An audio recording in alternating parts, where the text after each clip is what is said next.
गांव के लोग भूख और प्यास से मरने लगे थे। तभी तुंग तुंग को एक तांत्रिक बाबा के बारे में पता चला। तुंग तुंग बाबा के पास जाता है और बाबा को अपने दिल की सारी बातें बता देता है। सारी बात सुनने के बाद बाबा तुंग तुंग को एक सोने का जादुई गुल्लक देते हैं और कहते हैं, इस गुल्लक को अपने गांव के बीचों बीच खड़े होकर हिलाना, तुम्हारी सारी तकलीफें खत्म हो जाएंगी। तुंग तुंग वैसा ही करता है और देखते ही देखते सूखे पड़े गांव में फिर से हरियाली लौट आती है। गांव के लोग खुशी से झूमने लगते हैं। जब सब कुछ पहले जैसा हो जाता है, तुंग तुंग गुल्लक वापस बाबा को लौटा देता है और कहता है, अगर आपको मेरी कोई मदद चाहिए हो तो बेझिझक बताना। तभी अचानक बाबा रायस्टार रोने लगते हैं और कहते हैं, मुझे कुछ नहीं चाहिए बेटा, बस इस श्राप से मुक्ति दिला दो। तुंग तुंग चौंक कर पूछता है, कैसा श्राप बाबा? तब बाबा रायस्टार एक दर्द भरी कहानी सुनाना शुरू करते हैं। ये उस समय की बात है जब ये गांव हरा भरा और लोगों से भरा हुआ था। हर तरफ हरियाली थी, लोग नाचते गाते थे। यह गांव जन्नत जैसा था। मैं भी इसी गांव के कोने में अपने छोटे से घर में अपनी पत्नी पायल और बेटे रवि के साथ रहता था। हमारी जिंदगी में छोटी छोटी खुशियां थीं और हम उनमें ही संतुष्ट थे। लेकिन एक दिन सब कुछ बदल गया। एक शाम जब मैं घर लौटा तो देखा पायल बिस्तर पर लेटी थी और रवि उसके पास बैठकर रो रहा था। मैंने पूछा, क्या हुआ? तो रवि ने बताया, माँ काम करते करते अचानक चक्कर खाकर गिर गई। मैं घबराकर उसे गाँव के सबसे बड़े अस्पताल ले गया। डॉक्टर ने लंबे समय तक जाँच की और फिर कहा, आपकी पत्नी को कैंसर है और अब इसे कोई नहीं बचा सकता। ये सुनते ही मेरा दिल टूट गया। मैंने डॉक्टर के पैर पकड़कर कहा, कोई तो तरीका होगा, उसे बचा लीजिए, वो मेरे लिए सब कुछ है। डॉक्टर ने कुछ सोचकर धीरे से कहा, एक तरीका है, लेकिन वो बेहद खतरनाक है। अस्पताल के पीछे एक घना और डरावना जंगल है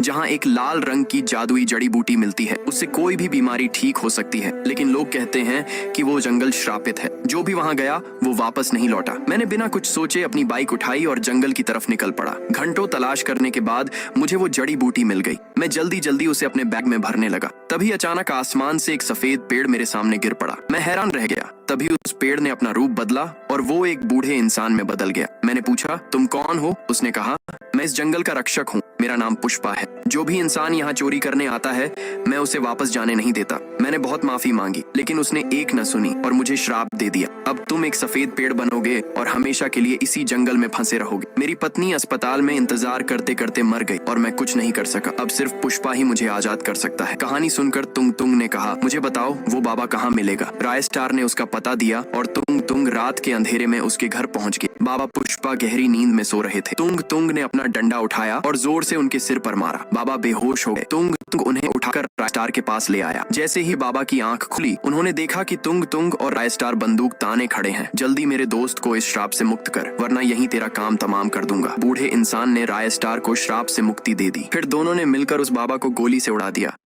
पिछले पार्ट में हमने देखा